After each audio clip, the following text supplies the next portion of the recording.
So yun, what's up guys?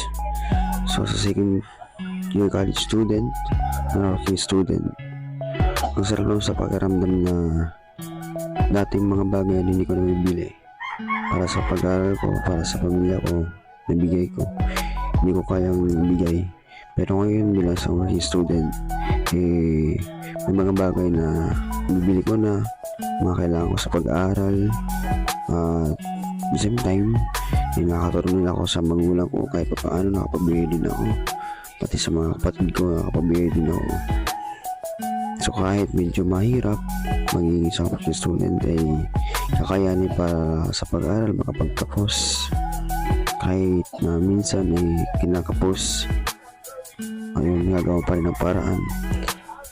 So ayun, bilang sa working student, bilang sa second year college student electronics, ay mga bagay minsan na hindi ko nabibili pero nagawa ng paraan at ayun, hindi sinusukuan.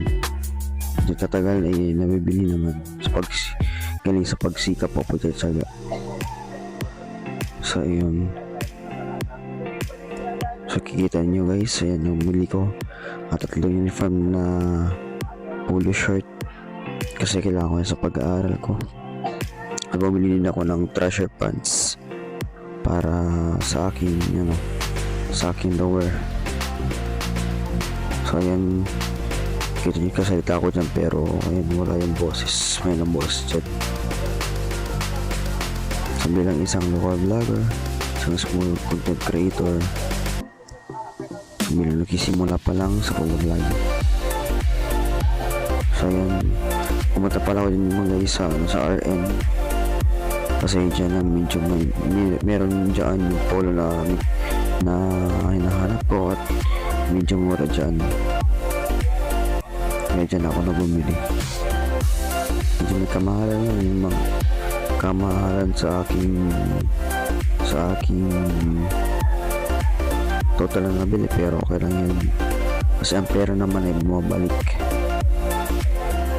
Basta magtiwala lang guys, mga college ko, magkapwa ko sa dyan din na college, laban lang. So yun lang, panoorin nyo lang guys. This content is for entertainment only. My daily life vlog.